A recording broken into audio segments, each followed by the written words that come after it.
Seja bem-vindo a esta série que está falando do livro Atos dos Apóstolos, o Espiritismo e a Mediunidade. Neste capítulo 9, lá no livro atualizado, a Bíblia atualizada do Ferreira, o Lucas escreveu e o Ferreira traduziu. Nesse capítulo, no versículo 32, capítulo 9, você vai encontrar lá, falando da cura de Enéas. É muito interessante. Ele começa assim: passando Pedro por toda parte, e foi visitar os santos que moravam em Lida, nome do lugar. E encontrou ali um certo homem chamado Enéas, que havia 8 anos jazia de cama, pois era paralítico. E Pedro lhe disse: Enéas, Jesus Cristo cura você. Levanta-se e arruma a sua cama. Ele imediatamente se levantou. Todos os habitantes de Lida e da região de Sorom viram Enéas e se converteram ao Senhor. Olha, essa passagem é muito interessante. O Pedro, a mediunidade do Pedro era impressionante. Mediunidade impressionante. Você vê que o Pedro faz nesse fenômeno agora o mesmo trabalho que ele faz lá em Jerusalém, quando cura um coxo. Que lembra da passagem que estava lá o coxo pedindo esmola na entrada do templo, e que chega o Pedro e o João, quando chega próximo, o coxo pede esmola, e ele diz, aparentemente, um médium não deveria dizer assim, ele diz: olhe para mim. O médium normalmente manda que olhe para Jesus, ele diz: olhe para mim. Ele olha e diz: eu não tenho ouro nem prata, mas tudo que eu tenho eu te dou. Levante em nome de Jesus. E aquele coxo de 40 anos levanta e entra no templo pulando, e aquilo causa um impacto imenso, ao ponto do Sinédrio convidar Pedro e dizer: como é que você explica isso? Ele disse: não sou eu, quem curou foi Jesus. E ele disse: mas você está proibido de falar dele aqui. Ele disse: quem sou eu?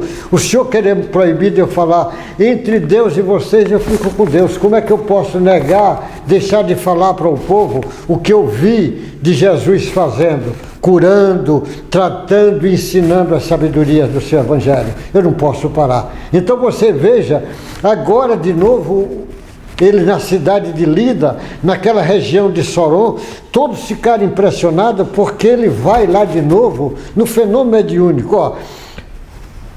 E ele disse, foi visitar os que moravam em Lida, as pessoas, os trabalhadores do Cristo. Ele vai para servir de estímulo, orientar e mostrar os caminhos. Encontrou ali um homem chamado Enéas, que havia 8 anos na cama e era paralítico. E Pedro lhe disse: Enéas, Jesus Cristo cura você, levante e arruma a sua cama. Imediatamente se levantou, e todos os habitantes de Lida e de Sorom viram Enéas se converter no Senhor. Você imagina o fenômeno mediúnico fantástico, a mediunidade de Pedro fantástica. Olha o que ele faz, uma coisa dessa, nesse momento. A mediunidade de cura é estudada no Espiritismo. Se você não leu, leia o livro dos médiuns do Allan Kardec. E tem outras obras complementares, mas esse é a principal. Leia para você entender diversos estudos mediúnicos.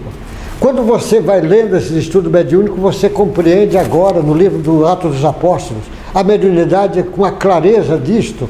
Então é importante esse entendimento, é importante você compreender esse trabalho para você poder entender por que eles tinham essa mediunidade.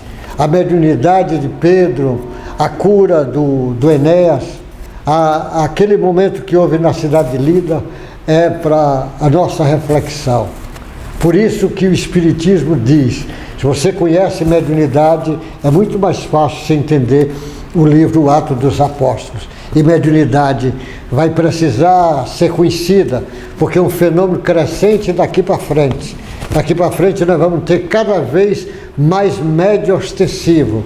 E médio ostensivo que não conhece mediunidade e não coloca a serviço do Cristo para o Cristo, corre o risco de se atrapalhar, como os presídios estão cheios de médios atrapalhados, os manicômios estão cheios de médios atrapalhados, os suicídios, médios atrapalhados, e muitas vezes essa violência, o número de depressivos, o número de bipolar, o número de paranoicos vai aumentando, porque a mediunidade precisa ser estudada pelos homens de ciência, pela medicina, pela psiquiatria, pela psicologia, pela antropologia, pela educação, com certeza.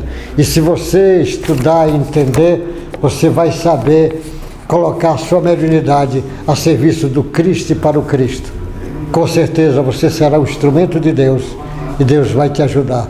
Meu irmão, que Deus te proteja, você e sua família. Até o próximo encontro.